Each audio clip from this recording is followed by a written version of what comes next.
Yeesh, I don't like that one. Oh, those ones were pretty cool. Yeah, I remember those. Those were really early in the year.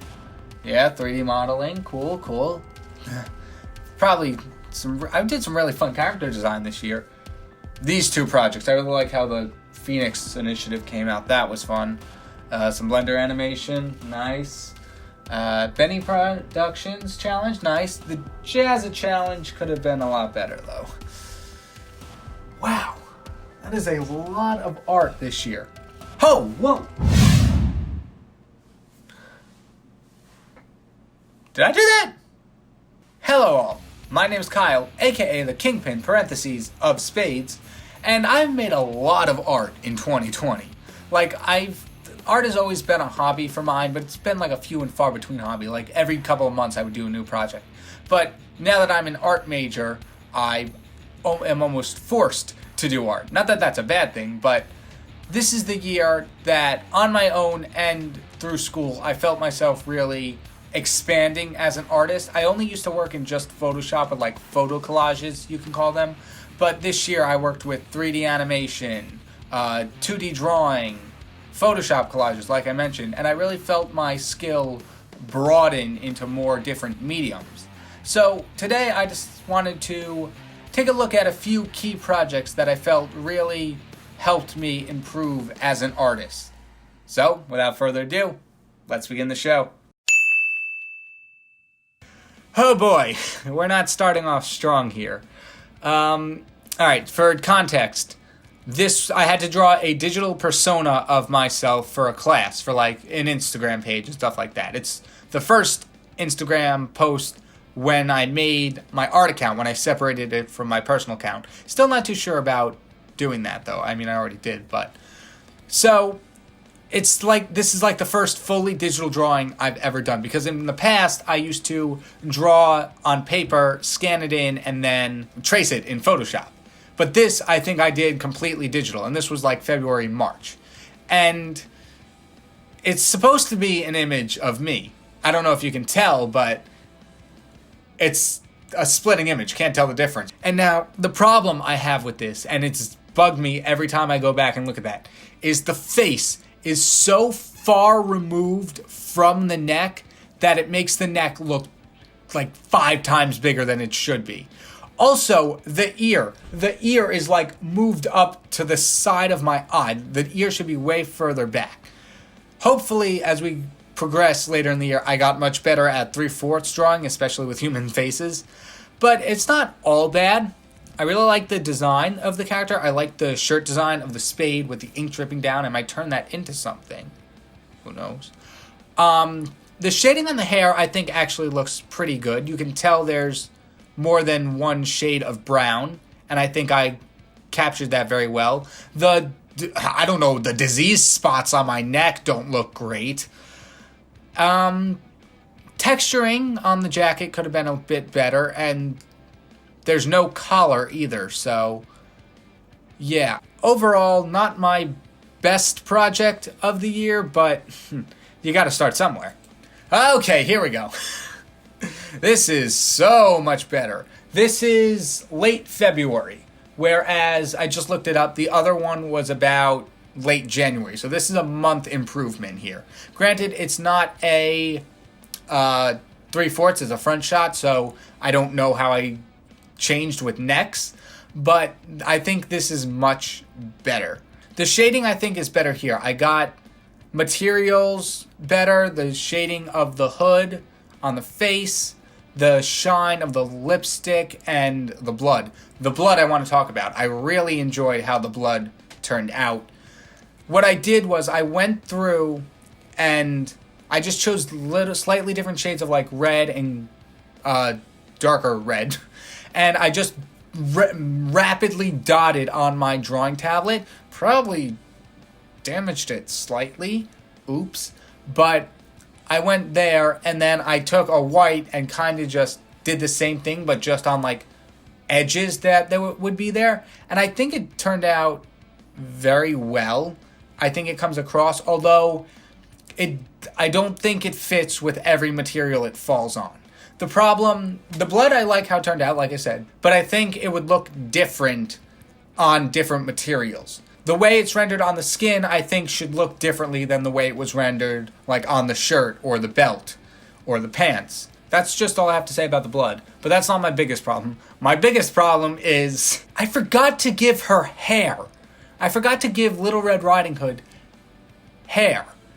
Now, granted, she could have really short hair, and it's covered up by the hood, but I still think, especially on the tops where the two things of the hood are, you would see something. Because to me, just looking at this and not implying that there's hair there, I think it's bald. I think it's 100% completely bald. So hair is my biggest issue on this one. Moving on. All right, so this is the first ever 3D thing that I ever did. And this is now another month later. So now we're in March, and we're at the start of lockdowns and quarantine.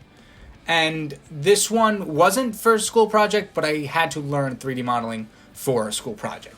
This was a more physical working class. We had like wood and saws and stuff like that. And we had to make a convention booth.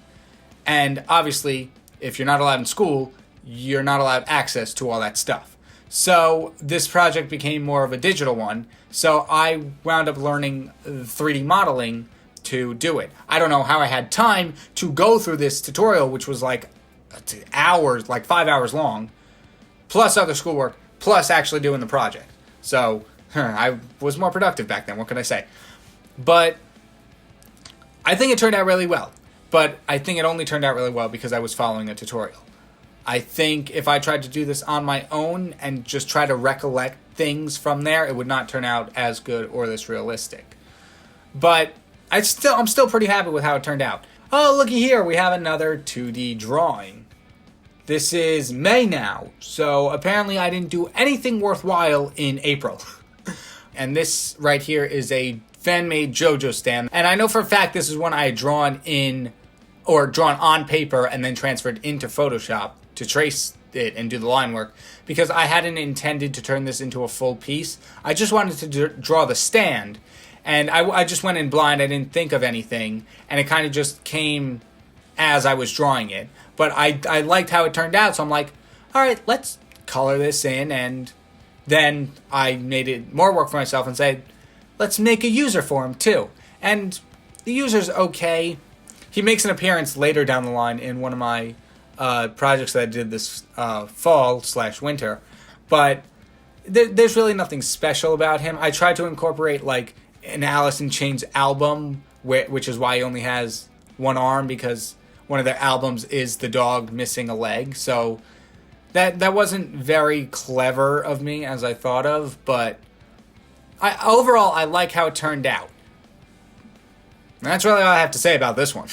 All right, and now we move over to 3D modeling again. We are hopping worlds at ridiculous rates. This is a poster I made for my room, and the second volume of this type of project, because I'd done something similar to this when I was going away to college and I wanted to make a poster for my room. It looks like this. And that one was just made in Photoshop 2D. And this one was made in Blender, because I wanted a way to like gauge where my art skill was at in time. And this is mid-June we're talking. And I really like how it turned out. This one encompassed pretty much all of this. This was not my first, but this was 3D modeling, my first 3D animation, texturing, cell fracture, physics-based animation, the whole 9 yards. And it looked really cool. And I didn't wind up using, because the animation was bricks flying at the camera. The rock-on was crashing through the wall. And I didn't use the brick fragments because it was just not detailed. There weren't enough pictures in the mosaic, all the albums you see, to distinguish the brick fragments from the brick wall. So it all just muddied together. But I still like how it turned out. And I think the hardest part, actually, was going through and finding 384 albums, because I didn't want any of them to repeat. All right, what else have we got here? Oh, a video. Thanks, past me. You gonna make me put on headphones?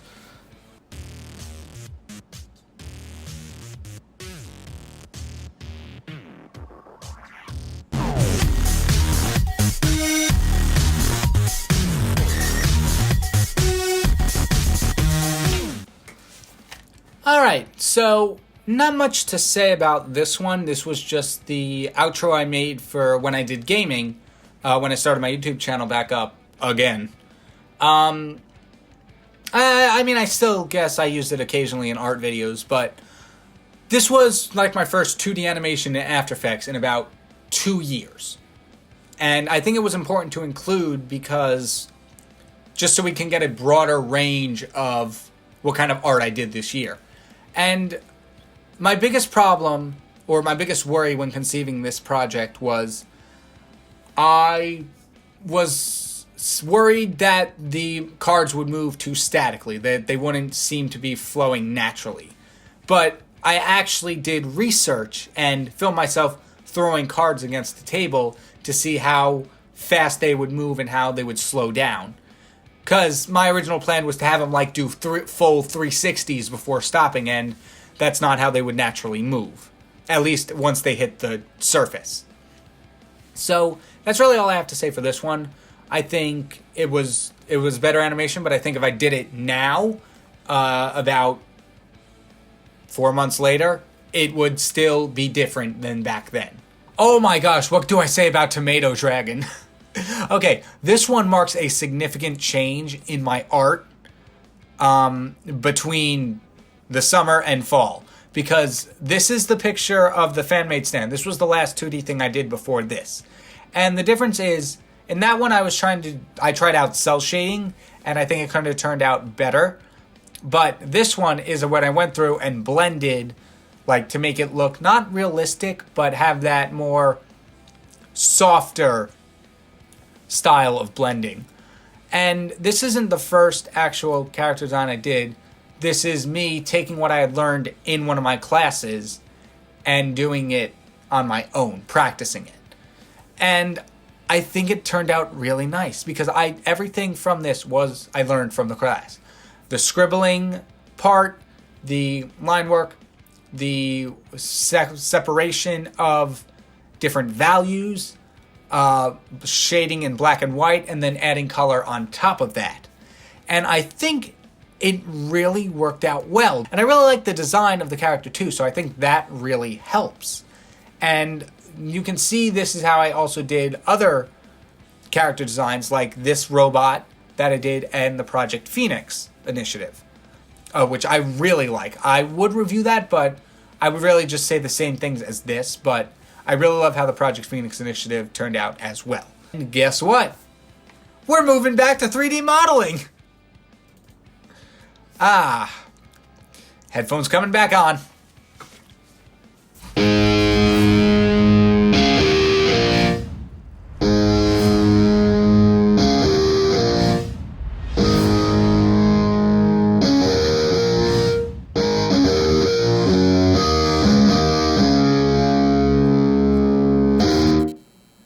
Okay.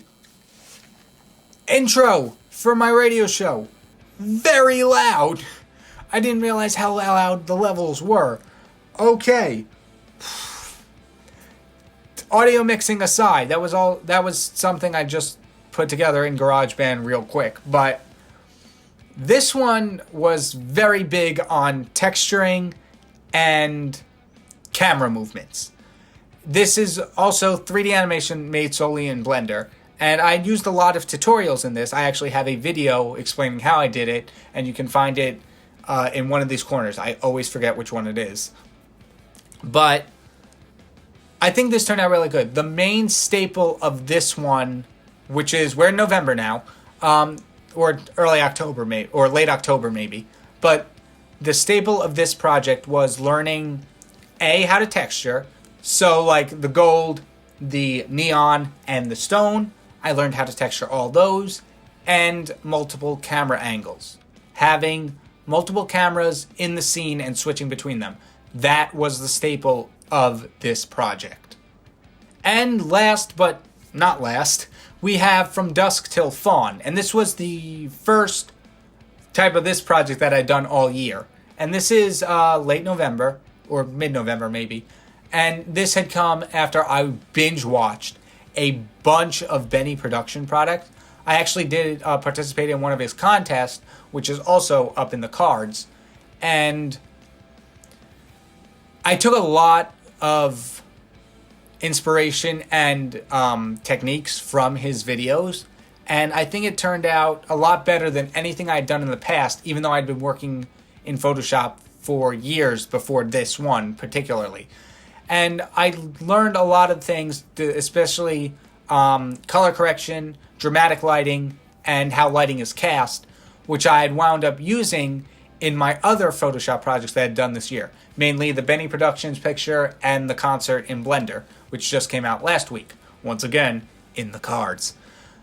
But that's pretty much all I did. That was the staple of this one. This took a lot of playing around to get everything to look just right, and I definitely learned a lot of new techniques that were based from what I'd learned from Benny Productions.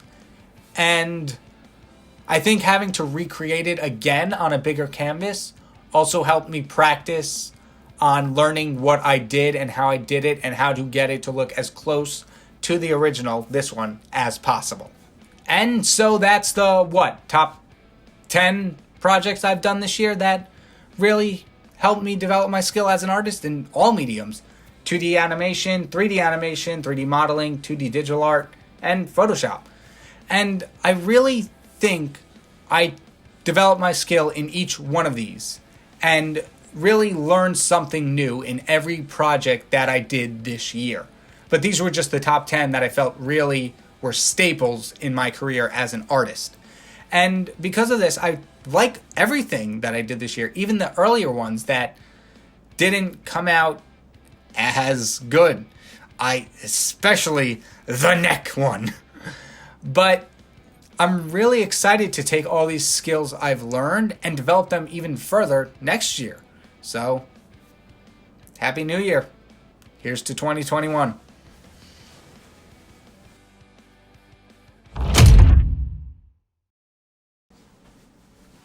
Oh yeah, and I did that too.